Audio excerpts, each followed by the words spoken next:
Salamlar, Abituriyent jurnalı 9-cu sinif artıq dərc olunub və bugün mən sizə 1-ci sualdan 26-cı sual daxil bütün sualların ingilis dili fənnindən izahını bölüşəcəm. Gəlin elə ilk olaraq dinləmə ilə başlayaq. Alive. In the past, ancient people used different ways to keep food fresh for a long time.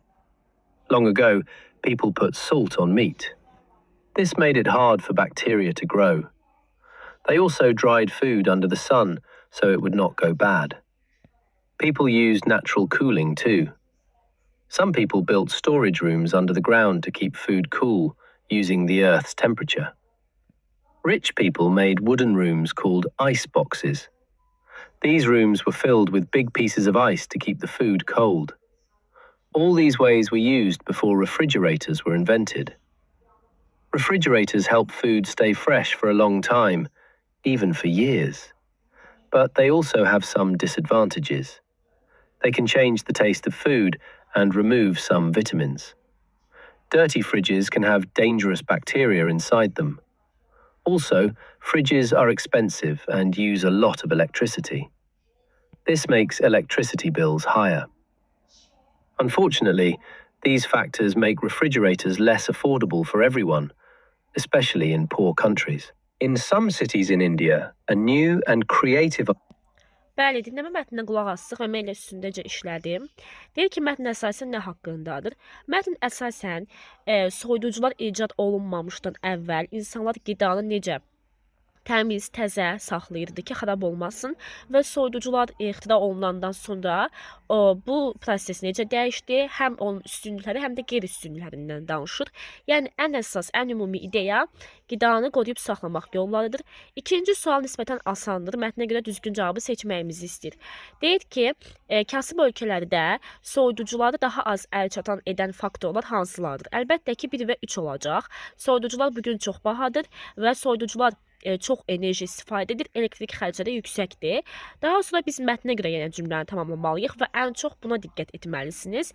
Qidanı qoruyub saxlamaq üçün bəzi insanlar rooms burada boş yer mənasındadır. Daha doğrusu otaqlar mənasındadır. Elə boş yeri demək olar bir növ, amma cəmdə olduğu üçün artıq otaqlar mənasında biz deyə bilərik. Çünki boş yer mənasında sayılmır. İnsanlar deməli torpağın altında yerin öz temperaturundan istifadə edən otaqları tikdilər. 3 olacaq A variantı əlbəttə ki. 4-ü isə yazmaq da nisbətən asan idi. Səhv və ya düzü seçməyimizi istəyir. Burada adətən 2 yəni sualda düz, 2 sualda səhv çıxır. Amma bəzən 3-ü düz və yaxud 3-ü səhv, digər biri səhv ya da düz ola bilər. Deməli deyir ki, qədimdə insanlar əti duzladılar. Bu da bakteriya miqdarını hard çətindir. Yəni demək olar ki, o da bakteriya miqdarını aşağı salırdı. Çətin ki, orada bakteriya olurdu. Amma bu artırırdı deyir. Buna görə yanlışdır. 2-də deyir ki, varlı insanlar buz qutularından deməli istifadə etdilər ki, qidanı soyuq saxlasınlar. Əlbəttə ki, doğrudur. 3-də deyir ki, qədim insanlar qidanı günəşin altında qurudurdu ki, qida pis olmasın. Yəni ki, pis olmasın deyəndə xarab olmasın mənasında. Doğrudur. 4 biraz çaşdırıcıdır. Deyir, hətta çirkli soyuducularda belə içərisində təhlükəli bakteriya yoxdur. Xeyr, ola bilər deyir. Can have. 4 də B olacaq. Gəlin baxaq indi short tekstlərimizə. Short tekstlərimiz azca uzundur, amma çətin deyil yazmaq. Deməli, deyir ki, birincidə mən birbaşa tərcümə ilə deyəcəm. Noyabrın 10-u bazar günü biz Parlaq Zəkalar Öyrənmə Mərkəzinin açılışına müəllimləri, tələbələri və ailələri dəvət etməkdən məmnunuq. Bu müasir təhsil deməli mərkəzi inkişaf etmiş dil, elm və rəqəmsal kurslar sizə təklif edir. Həmçinin qonaqlar burada yüksək səviyyəli sinif otaqlarıyla tanış olacaq, deməli, təlimçilərlə görüşəcək və həyəcan verici akademik proqramlar haqqında öyrənəcək. Bu tədbir müddətində endirimlər, yəni qeydiyyat endirimləri əlçatandır. Bir də yemək və içmək, yəni xidmət olunacaq. Deməli, gəlin baxaq elə E variantından. Deyir ki, yeni təhsil mərkəzinin açılışı həftə sonu keçiriləcək. Sunday həftə sonudur. Əlbəttə ki, yeni təhsil mərkəzidir. Çünki orada təhsillə bağlı olan proqramlardır, təlimçilərdir. Yəni, doğru cavab elə avtomatik E variantıdır. Gəlin baxaq, digərləri səhvdir. Baxın, deyil, sağlamlıq və təhlükəsizlik seminarı keçiriləcək. Yəni, burada yüksək texnologiyalı sinif otaqlarıdır. Daha sonra, ümumiyyətlə, education centerdir, yəni təhsil mərkəzidir. Bunun sağlamlıqla əlaqəsi yoxdur. Deyir ki, Tələbələr 10 noyabr imtahanlar üçün qeydiyyata yazılacaq. İmtahan söhbəti getmədi. Baxın, tərcüməsi də baxsaz burada imtahandan danışmır. Daha sonra burada Sunday-si çaşdırmasın. Okey, bazar günü amma deyir bazar günü idman yarışı olacaq. Xeyr, idman yarışı olmayacaq. Valideynlərə mobil tətbiqləri necə istifadə etmək lazımdır öyrədiləcək. Əlbəttə ki, bu da yanlışdır. 6-da isə deyir ki, deməli, şənbə günü oktyabrın 4-də bir sərgi olacaq. Baxın, gəlin baxaq. Burada deyir cancelled, ləğv olunur. Amma burada deyir oktyabrın 4-də olacaq. Özü illik, deməli, sərgidir bu. Buna görə yanlışdır. Baxın, winter deyir, oktyabrın 4-ü payız fəslidir. Samədə ola bilməz. Elə avtomatik biz tərcüməsiz çıxdıq. Bizim cavablarımızdan deməli, nə qaldı? C, bir dənə bu C-nin üstə düşdü. Bunu silim. Bizim cavabımız deməli olacaq ya C ya da E. Baxın, only-dən mən dönə-dönə demişəm. 90% səhv çıxır. Deyir ki, sadəcə alimlər üçündür. Tərcüməsiz baxaq buna. Xeyr, alimlər də var, mühəndislər də var, tələbələr də var. Elə doğru cavabımız qalacaq bizim C variantı. Deməli, bir də E, 2-də C. Yeni texnologiya sərgisi keçiriləcək. Burada isə deyir ki, deməli, fevralda xizək sürmə səyahəti əl çatandır. Amma 31 yanvara kimi, baxın, must be, yəni malı müəllim mütləq şəkildə qeydiyyatdan keçmək lazımdır. Bunun üçün də şəxsiyyət vəsiqəsi lazımdır, yoxsa qəbul olunmayacaq. İndi gəlin baxaq. Deyir ki, E-də benefit fayda gəliri götürməkdir. Yəni deyir without ID cards, şəxsiyyət vəsiqəsi olmayanlar da sanki bu səyahətdən istifadə edə bilər, yararlana bilər. Əlbəttə ki, yanlışdır. Deyir, reserved qoruyub saxlanmış demək. Yəni, bütün deyir yerlər tutulub. Xeyr, əl çatandır. Bu iki söz bir-birinin əksidir. Too late deyir, yəni too artıq iş işdən keçib, ifrat dərəcədə deməkdir. Deyir, çox gecdir indi qeydiyyatdan keçmək üçün, yer sifariş etmək üçün. Bu sözünün sifariş etmək mənası da var. Yəni, yer tutmaq. Əlbəttə ki, yanlışdır. Çünki deyir, əl çatandır. Bir də deyir ki, fevraldan əvvəl B-də tələbələr, şagirdlər bu gəzinti üçün müraciət etməlidir. Əlbəttə ki, doğrudur. Yanvarın 31-nə kimi müraciət etməlisən. Baxın, əgər son vaxtda kimi qeydiyyatdan keçməzsən tələb olunan sənədlərlə, qoşula bilməyəcəksən. Will not be able to join the trip. A bizi çaşdıra bilər. Deyir ki, onlar xizək səyahətinə özləri ilə şəxsiyyət vəsiqəsi götürülməlidir. Yox, qeydiyyatdan keçməlidir onunla. O 31 yanvara kimdir tarix. Fevralda bu səyahət olacaq. Bu səyahət zamanı şəxsiyyət vəsiqəsinə ehtiyac yoxdur. İndi isə mətnə baxaq. Mətndə Gustav Klimt adlı deməli bir Avstriya rəssamından danışır ki, o 1862-dən 1918-ə kimi yaşadı və ən çox belə deyək də, məşhur rəssamlardan biri idi öz vaxtında. Viyanada doğuldu. Viyana incəsənət və deməli Viyada incəsənət, bəli, məktəbini bitirdi. Orada isə deyir, o ilk olaraq ənənəvi üsulla rəhləməyi öyrəndi, lakin sonra öz üslubunu yaratdı. O köhnə qayda qanunları, yəni köhnə belə deyək də, rəsm çəkmə qaydalarını izləmədi. Deyir ki, o əsərləri hissləri göstərdi, çoxlu gözəl dekorasiyalar və simvollar istifadə olunmuşdu və həmçinin Klimtin əsərləri nə ilə tanınır? Rəhli, canlı rəhlərlə, qızılı rəhlə, detallı dizaynlarla, tez-tez deyir, o insanları realistik üslubda rəhlədi. Baxın, realistik yəni olduğu kimi. Amma ora rəngli fonlar əlavə etdi. Və onun əsərlərinin çoxu sevgi, gözəllik, həyat haqqındaydı. Deməli, Bizans incəsənətindən təsirlənmişdi. Xüsusilə qadın portretləri də gözəl və zərif olması ilə seçilir. Ən məşhur portretləri deməli aşağıda adları qeyd olunub.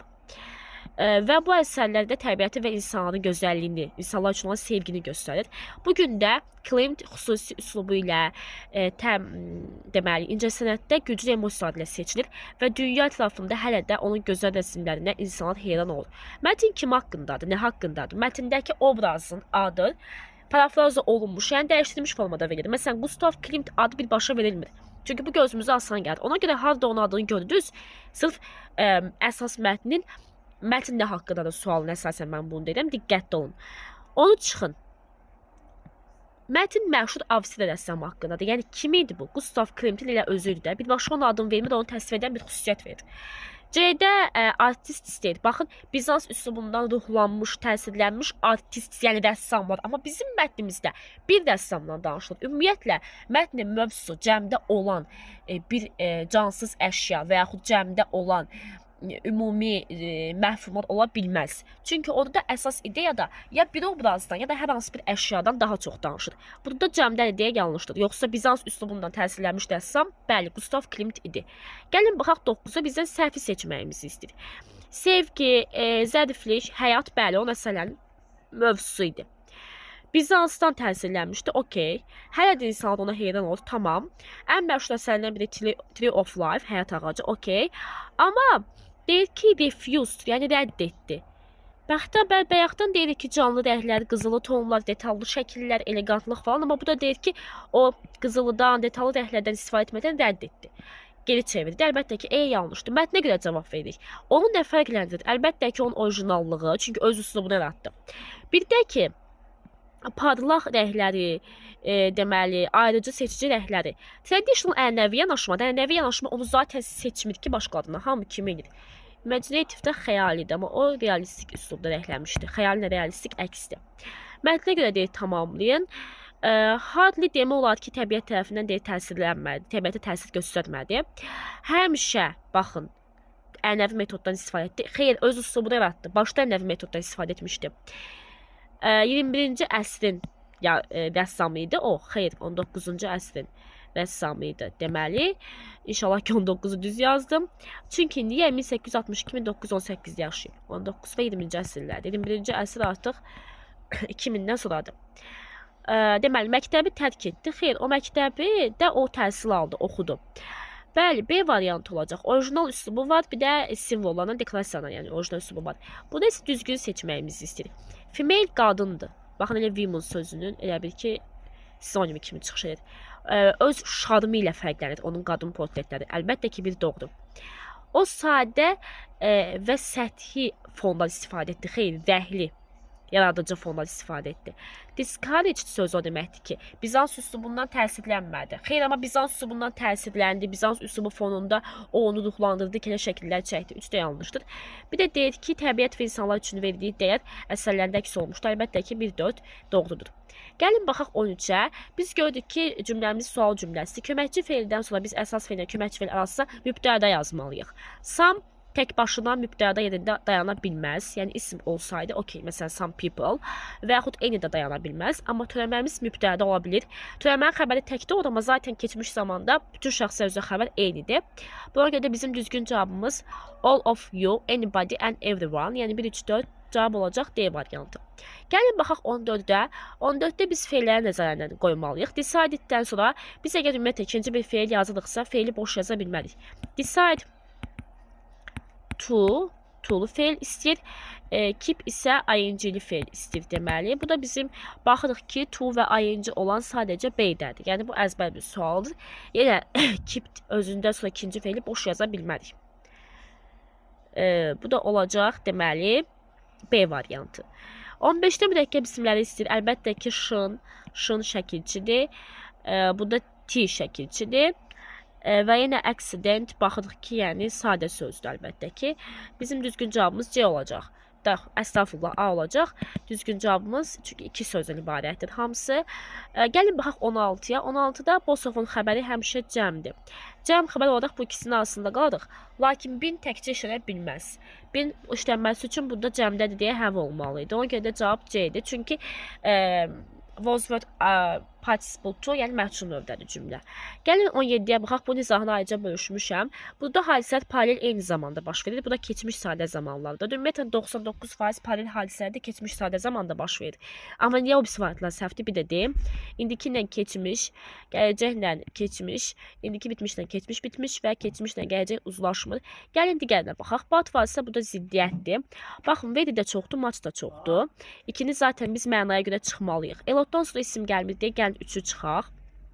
2-ni çıxmışdıqda cavab elə 1-4 qaldı. Biz olduqca susuz idik, amma only a little water, yəni çox az su var idi. Bir də biz çoxsuz idik, amma yenə not much, yəni çox olmayan, az su var idi. Zaten not much'ın mənası little da, yəni az su var idi. Tamam mı? 19-a baxaq. Düzgün bizdən məhsul növü istəyir. Burada 2 tamamlıq var. Biri you'dur, biri your examinations. Yəni biri canlı tamamlıqdır, biri cansız. Mesela your exams yazdım. Əgər mən ona görə 4-ü çıxacağam. Çünki mübtədadan olduğu kimi saxlayamıram. İndi baxaq. Mən əgər cansız qabağa keçirmişəmsə, canlıdan əvvəl to qoymalıyam. Baxın, will be sent to, bu da you-nu da yazmalıyam. Çünki zaten sekreterə göndərilməyəcək. Deyir, sekreter, yəni katibə sənə nəticəni göndərəcək. Bu belə tərcümə olunur ki, sənin imtahan nəticən katibəyə göndəriləcək. Xeyr, sənə göndəriləcək. Baxın, mübtədanı yazmışıqsa, qabağına mütləq by qoymalıyıq. Mübtəda tərəfindən bizə əgər məhcur və mübtəda əlavə etmək istəyirsə cümlənin sonunda. Burada həm by yoxdur, həm də to-dan sonra bu ikinci tamamlığı yazmayıbdır. Cümlənin tərcüməsi birbaşa səhvdir. Bunu qabağa keçirdim deyə to you. Deməli, olacaq elə bir də sənə göndəriləcək. 1-3. Yəni B variantı. Biz buradan deməli 2-ni çıxırıq. Bir də deyirəm, cansız tamamlığı qabağa keçirmişəmsə, daha sonra to yazıb canlını yazmalıyam. Burada to-dan sonra canlı yoxdur, mübtədanın qabağında by yoxdur. Cümlə səhv oldu tərcüməsi. Dive into-dan işlənədir, elə A variantı olacaq. Bu 8-ci sinif sualıdır. Yəni 8-ci sinifdə var bu dərs daha doğrusu. Deyir ki, John uzun müddət, yəni uzun zaman davam edən məşqlərdən sonra gölün dərinliyinə baş vura bildi. Yəni bunu bildi, bacardı. Baxın, zaman məzmunu var. Gəlin variantı çıxaq. Bu to be about to-dursa bunun to-su hanı? Sən getdin. Train has-lə işlənərdi. May'dən sonra to olmaz. Can'dən sonra to olmaz, A qaldı. Həm də to be due to nəyinsə yaxın, gələcəkdə, planlaşdırılmış vaxtda baş verəcəyini bildirir və zaman ifadəsilə işlənir. Qatar 6-da çatmaq üzrədir. İmtahandan əvvəl nə yaxşı, nə vacibdir? Əlbəttə ki, yaxşı hazırlıq. Bəli, əməliyyat olmaz, iqtida olmaz, dəvət olmaz. Edition-da düzəlmədir, o da olmaz. Preparation. Close, yəni sinonimini istəyir bizdən. Decrease azaltmaqdır. Reduce, cut down. 1-3, bir də lower. 1-3-5. Bəli, 1-3-5. Deməli, gəlin indi baxaq definitionlara. Cope with nəyinsə üstəsindən gəlməkdir. Ondan, yəni, mübarizə aparmaq kimi. Provide kiməsə nəyisə vermək. Baxın, görürsünüz, cansız qabağa keçib deyə canlının qabağına to qoyubdur burada da. Put something off-da daha sonra vaxtda keçirməyə qərarı almaq. Bir də B. B, C, A əlbəttə ki, B-dədir. Əksi mənanı istəyir bizdən. Görürsünüz, leksik suallar dəhşət şəkildə çoxdur. Amazing, fascinating, möhtəşəm. Honest, truthful, hər ikisi dürüst. Recent, current, hər ikisi cari, yəni son zamanlarda olan. Amma awake, oyaq, əsilib yatmış. Memorable, xatırlanan, forgettable, unutqan. İndi essini də mən sizə ayrıca göstərim. Essini mən artıq yazmışam. Deməli, son qeydlərə baxaq. Burada, baxın, essedə ana ilə oğul paltar mağazasındadır. Oğul oyuncağa baxır, ana paltara baxanda başı qarşıda itir. Sonra, deməli, onu gətirib satıcı, yəni oğluna anasına təhvil verir. Deməli, on the weekend, burada mən nə yazmışdım? Bəzi yerlər silinibdir. Maria was shopping with her son. Yəni, həftə sonu Maria, deməli, bazar günü yaza bilərsiniz, nə bilim, on Monday morning, bazar ertəsi səhər yaza bilərsiniz. Həftə sonu daha uyğun gəlir alış-verişə. Maria, deməli, oğlu ilə bazarlıq edirdi. They were at the clothes shop, paltar mağazasındaydılar. Maria was looking for coats. Yəni, deməli, paltar axtarırdı. While she was looking at them və paltora baxarkən, Mike saw some toys. Baxın, cümlələr eyni zamanda olmalıdır. Artıq son aylar qalıbdı imtihana. 35 sözü keçməlisiniz, obrazlara ad verməlisiniz. Ən yaxşı keçmiş sadə zamandır ki, orada while və when bağlayıcısını çox şagirdlər yaxşı başa düşür. When-dən sonra qısa müddətli hərəkət olanda keçmiş sadə zaman, when-in digər tərəfi keçmiş davam edici zaman, uzun müddətli hərəkətdirsə. Və yaxud while arkan hərəkət, hər ikisi keçmiş davam edici zaman, yəni uzun müddətli hərəkət. Orada mürəkkəb cümlə qurmaq asandır. Çünki tamamilə full sadə cümlələr səhv olur. Obrazlara ad verməsəniz, I can see in the picture desəniz, misal üçün boy, girl, sırf bunları yazsanız, balınız aşağı düşəcək. Sıfıra yaxın demək olar ki, sıfırda ola bilər hətta. Nəzərə alın, çalışın. Maria, bəli, paltora baxırdı. Paltora baxarkən Mike orada bəzi oyuncaqlar gördü və onlara doğru qaçdı. Amma bədbəxtlikdən o yox oldu. Yəni mağazanın içində itdi. Bir müddətdən sonra isə deməli shop assistant, yəni satıcı Mike helped Mike to find his mother. Anasını tapmağa kömək etdi. She took him to his mother. Və satıcı, yəni o, Mike'ı anasına götürdü. Mike was with his mother again. Mike təkrar anası ilə birlikdə idi. And was safe və təhlükəsizdir. Gəlin deməli digər sözlərə baxaq. 1, 2, 3, 4, 5, 6, 7, 8, 9, 10, 11, 12, 13, 14, 15, 16, 17, 18, 19, 20, 21, 22, 23, 24, 25, 26, 27, 28, 29, 30. Mən səhvdə saya bilərəm. 31, 32, 33. Diqqətsizdən 30, 35, 36, 37, 38, 39, 40, 41, 42, 43, 44, 45, 46, 47, 48, 49, 50, 51, 52, 53, 54, 55, 56, 57, 58, 59, 60, 61, 62, 63, 64. Bu qədər. Hər birinizə uğurlar diləyirəm. Bacardığım qədər vaxt olduqca 9 sifət paylaşacağım. Sağ olun.